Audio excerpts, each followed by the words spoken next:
बचपन से हमें सिर्फ यही सिखाया गया है कि इजे मार का यूज जब हम किसी सेंटेंसेस में स्टेट ऑफ बीइंग को शो करते हैं तो वहां पर इजे मार का यूज करते हैं, या तो कोई एक्शन कंटिन्यू चलता है तो वहां इजे मार का यूज करते हैं।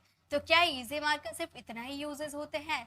जी बिल्कुल नहीं। आज मैं आपको इजे मार के इतने कमाल के यूजेस, इजे मार, वॉज वर, विल बी के इतने सारे यूजेस बताऊंगी जो आप लोगों के लिए बहुत इंपॉर्टेंट साबित होने वाली है। ये वीडियो आप लोगों के लिए बहुत ही खास होने वाली है। तो सबसे पहले देखिए, ईजे मार के यहाँ पे मैं आपको 4 यूजेस बताऊंगी, सिर्फ ईजे मार के 4 यूजेस। उसी तरह से वॉज वर्ड के भी मैं 4 यूजेस बताऊंगी, और विल बी और विल के भी बहुत सारे यूजेस बताऊंगी। बहुत ही कमाल की ये वीडियो है।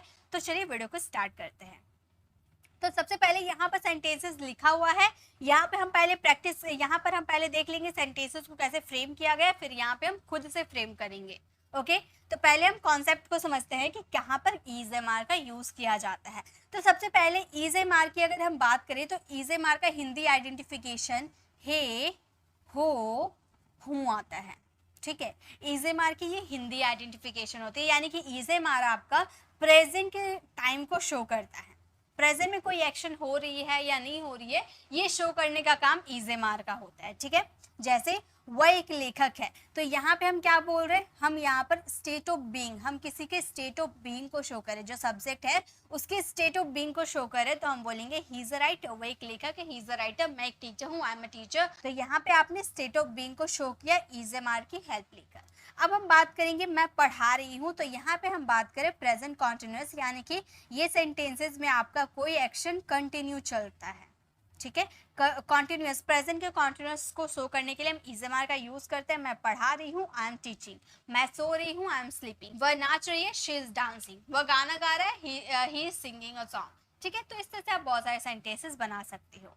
तो यहाँ पर हमने प्रेजेंट कॉन्टिन्यूअस को शो किया। हम लोग को पीटा जाता है, ये आपका पैसिव सेंटेंसेस है, और वो पैसिव है आपका प्रेजेंट इंडेफिनिट का।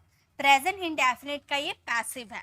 हम लोगों को पीटा जाता है, ताहे ती है हिंदी आइडेंटिफिकेशन है, तो आपको ये क्लियर हो गया कि ये प्रेजेंट इंडेफिनिट का है। लेकिन हम लोगों को कौन पीटता है ये आपको नहीं बताया गया है, यानी कि ये पैसिव सेंटेंसेस है। यानी कि इजे मार का यूज हमारा पैसिव वाले सेंटेंसेस में प्रेजेंट इंडेफिनिट में किया जाता है। हम लोगों को पीटा जाता है, वी आर बीटन। हम लोगों को पीटा जाता है, वी आर बीटन, वर्ब की थर्ड फॉर्म। तो यहाँ पे आपने वर्ब की थर्ड फॉर्म का, यहाँ पे इजे मार का आपने यूज किया वर्ब की थर्ड फॉर्म के साथ। नेक्स्ट है बच्चों को पढ़ाया जा रहा है। अब ये भी आपका पैसिव है, ये भी पैसिव है, लेकिन ये प्रेजेंट का कॉन्टिन्यूअस का पैसिव है। ठीक है, तो यहाँ भी इजे मार का यूज किया जाता है। चिल्ड्रन आर बीइंग टॉट, बच्चों को पढ़ाया जा रहा है। यानी कि यहाँ पर आपने इजे मार का 4 कंडीशन में यूजेस देखा। अब चलिए हम खुद से प्रैक्टिस करके देखते हैं कि हमने कितना कुछ सीखा। सबसे पहले आप घर पर हो, यानी कि आपके स्टेट ऑफ बीइंग को मैं बता रही हूँ, तो हमारा सेंटेंस हो जाएगा यू आर एट होम। आप घर पर हो, यू आर एट होम। आपको मेरे साथ बनाते हुए चलना है। ठीक है, वह सो रही है, यानी कि सोने का काम कंटिन्यू चल रहा है, एक्शन कंटिन्यू चल रहा है, यानी कि प्रेजेंट कॉन्टिन्यूअस। तो हम क्या बोलेंगे, वह सो रही है, शी इज स्लीपिंग। वह सो रही है, she is sleeping. Okay, next है मुझे पढ़ाया जाता है, ताहे ती है, यानी कि प्रेजेंट इंडेफिनिट है। मुझे पढ़ाया जाता है, लेकिन मुझे कौन पढ़ाता है इसके बारे में हमने नहीं बताया, यानी कि ये हमारा पैसिव सेंटेंसेस है। तो हम लोगों को पढ़ाया जाता है, तो हम बोलेंगे मुझे पढ़ाया जाता है, आई एम टॉट। मुझे पढ़ाया जाता है, आई एम टॉट। मुझे पढ़ाया जा रहा है, यानी कि ये काम कंटिन्यू चल रहा है, यानी कि प्रेजेंट कॉन्टिन्यूअस है, लेकिन मुझे कौन पढ़ा रहा है इसके बारे में नहीं बताया, यानी कि प्रेजेंट कॉन्टिन्यूअस का पैसिव सेंटेंसेस है। तो मुझे पढ़ाया जा रहा है, मैं बोलूँगी आई एम बीइंग, बीइंग का यूज कर देंगे। ठीक है, आई एम बीइंग टॉट।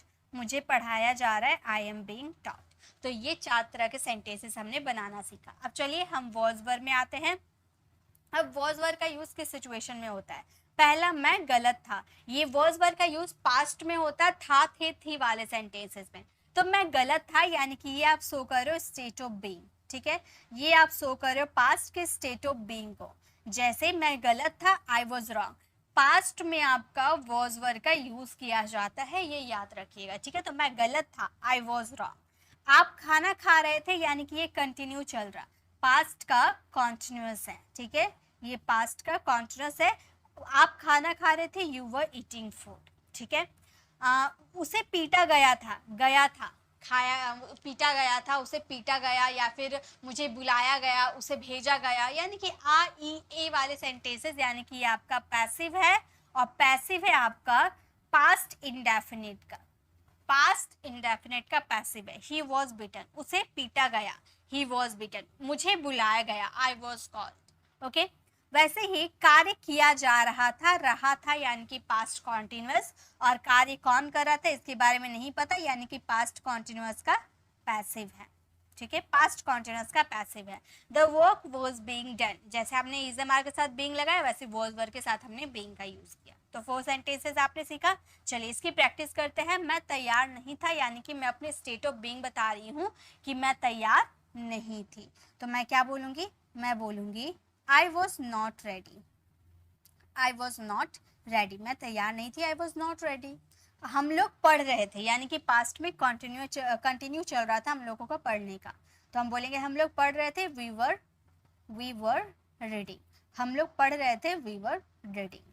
एक घर बनाया गया, घर किसने बनाया आपने नहीं बताया, गया आ ये वाले सेंटेंसेस यानी कि पास्ट इंडेफिनिट का है। एक घर बनाया गया, a house was built, a house was built, verb की थर्ड फॉर्म, एक घर बनाया गया, a house was built। खिलौने बेचे जा रहे थे, कौन बेच रहा था इसके बारे में आपने नहीं बताया, और ये काम कंटिन्यू चल रहा था पास्ट में, यानी कि पास्ट कॉन्टिन्यूअस का पैसिव है। खिलौने बेचे जा रहे थे, हम बोलेंगे toys were being, toys were being sold, खिलौने बेचे जा रहे थे, toys were being sold. Okay, तो ये आपने वॉज वर्क क्लियर कर लिया। चलिए अब आगे देखते हैं। Is am are was work clear है। अब बढ़ते हैं विल बी। विल बी की बात करो या विल की बात करो, दोनों देख लेते हैं। मैं एक डॉक्टर बनूंगा, यानी कि यहाँ पे आप शो कर रहे हो अपने स्टेट ऑफ बीइंग को, आप एक डॉक्टर बनोगे, यहाँ पर एक स्टेट ऑफ बीइंग पोजीशन आने वाले समय में, इसका यूज विल का यूज हम हमेशा फ्यूचर के लिए करते हैं। विल की बात करो या विल बी की बात करो, ये हमेशा फ्यूचर के लिए यूज होता है। ठीक है, तो स्टेट ऑफ बीइंग को शो करेंगे, मैं एक डॉक्टर बनूंगा आने वाले समय में, तो हम बोलेंगे I will be a doctor, I will be a doctor. वह स्कूल जा रहा होगा, ये आपका रहा होगा, यानी कि ये कंटिन्यू आने वाले समय में ये कंटिन्यू चल रहा होगा, यानी कि ये फ्यूचर कॉन्टिन्यूअस का सेंटेंस है। ठीक है, ये फ्यूचर कॉन्टिन्यूअस का सेंटेंस है। वह स्कूल जा रहा होगा, he will be going to school, मैं पढ़ रही होंगी आने वाले समय में, आई विल बी रीडिंग, वह सो रही होगी आने वाले समय में, तो बोलेंगे she will be sleeping. Okay, पत्र लिखे जाएंगे, पत्र कौन लिखेगा क्या मैंने बताया नहीं बताया, यानी कि पैसिव है आपका फ्यूचर इंडेफिनिट का। ये फ्यूचर इंडेफिनिट में ही जिसे हम सिंपल भी बोलते, फ्यूचर सिंपल भी बोलते। ठीक है, इंडेफिनिट में भी हम इसका यूज करते हैं। फ्यूचर इंडेफिनिट का पैसिव सेंटेंसेस में हम विल बी का यूज करते हैं। एक्टिव सेंटेंसेस में सिर्फ विल का यूज करते हैं, लेकिन पैसिव में विल बी का यूज करते हैं। पत्र लिखे जाएंगे, letters will be written, verb की थर्ड फॉर्म। ओके, वैसे तुम कल दिल्ली जाओगे, ये आपका ये दिल्ली जाओगे ये आपका विल का यूज होगा। ठीक है, विल प्लस V1। देखिए यहाँ पे आपने लिखे जाएंगे, इसमें भी आगे का सेंटेंस आ रहा है, लेकिन ये पैसिव था तो विल बी का यूज किए, और ये हमारा एक्टिव सेंटेंस है तो विल प्लस V1 का यूज किए। You will be go to Delhi tomorrow. Okay, तो ये एक्टिव सेंटेंस है, इसी का ये पैसिव सेंटेंस है। ओके, चलिए अब प्रैक्टिस कर लेते हैं। जैसे मैं खुश रहूंगा, मैं खुश रहूंगा आने वाले समय की बात करें तो हम बोलेंगे आई विल बी हैप्पी। अब यहाँ बोलोगे मैम शैल का यूज कर ले, तो गाइस कर सकते हो, लेकिन ये शैल का यूज मॉडर्न इंग्लिश में नहीं होता है। अगर फ्लुएंट इंग्लिश बोलनी है, अच्छी तरह से इंग्लिश बोलनी है, तो विल का ही यूज करो, आई बी हैप्पी, या इसका कॉन्ट्रैक्शन में आइल का यूज करना, बोलना I be happy, I be happy यानी कि मैं खुश हूँ, आई विल बी हैप्पी या आई हैप्पी। ठीक है, नेक्स्ट, वह अंग्रेजी सीख रही होगी आने वाले समय में, कंटिन्यू चल रहा होगा, तो हम बोलेंगे वह अंग्रेजी सीख रही होगी। सॉरी, गर्ल की बात करें ना तो शी का यूज करेंगे, हम बोलेंगे she will be learning English, she will be learning English. वह इंग्लिश सीख रही होगी, she will be learning English. मुझे आमंत्रित किया जाएगा, आने वाले समय में मुझे आमंत्रित किया जाएगा, तो ये सेंटेंस और इसी का एक्टिव सेंटेंस, आप कुछ नहीं करोगे, ये दो सेंटेंस आप फ्रेम करना। ये पैसिव है और यही पैसिव का एक्टिव सेंटेंस है ये, तो ये दोनों आप ट्रांसलेट करना, इसका आंसर कमेंट में देना। मुझे पूरा यकीन है कि आप कर लोगे, अगर नहीं भी करते हो, अगर गलती होती है तो मुझे करेक्ट कर दूंगी, और इसकी PDF फ्री ऑफ कॉस्ट आपको अपने Telegram channel free English classes पे आप लोगों ने फॉलो कर लिया होगा हमें, तो वहाँ पे आपको हमारे टेलीग्राम चैनल, अगर आपने फॉलो नहीं किया ना तो डिस्क्रिप्शन में उसकी लिंक दी गई है, जल्दी से क्लिक करो और हमारे टेलीग्राम चैनल को फॉलो करो। वहाँ पे पर डे की पीडीएफ आपको मिल जाएगी, इसकी भी पीडीएफ अपलोड कर दूंगी। तो अगर आपको ये 2 सेंटेंसेस बनाने में प्रॉब्लम होती है तो आप वहाँ से देख सकते हो, और अगर आपको समझ में आ गए तो आप मुझे कॉमेंट में चेक करा सकते हो लिख कर। ओके, तो ये छोटी सी वीडियो कैसी लगी कमेंट में जरूर बताइएगा। यहाँ पर मेरा मेन पर्पस था आपको is am are was verb के यूजेस बताना, क्योंकि बहुत सारे स्टूडेंट को लगता है कि इसका यूज सिर्फ 2 कंडीशन में होता है। सिर्फ 2 कंडीशन नहीं, इज एम आर के 4 कंडीशन है, वॉज वर्ब के 4 कंडीशन है, विल बी का 3 कंडीशन है। विल का यूज तो मैंने अभी सिर्फ एक ही बताया, ऐसे बहुत सारे हैं, तो मैं आप लोगों को नेक्स्ट वीडियो में ज़रूर कवर करूँगी। तो मैं कोशिश करूँगी कि आपको बस थोड़े थोड़े करके सारे हेल्पिंग वर्ब्स के डिफरेंस को बताने की, कितने तरह के सेंटेंसेस बनते हैं सारे बताने का मेरा मेन पर्पस है। तो वो ज़रूर छोटी छोटी वीडियो में लेकर आती रहूँगी। तो आपको ये छोटी सी वीडियो कैसे लगी कमेंट में ज़रूर बताइएगा। अच्छी लगी तो लाइक कीजिएगा, अपनी फ्रेंड फैमिली को ज़रूर शेयर कीजिएगा, और अगर आप मेरे चैनल पर नए हैं और मेरे पढ़ाने का तरीका आपको पसंद आए तो सब्सक्राइब कर आने वाले बेल आइकन को ज़रूर प्रेस करें, ताकि रोज़ आने वाली वीडियोज़ की नोटिफिकेशन आपको समय पर मिलती रहे। I'll see you in the next video. Till then, bye bye. Take care.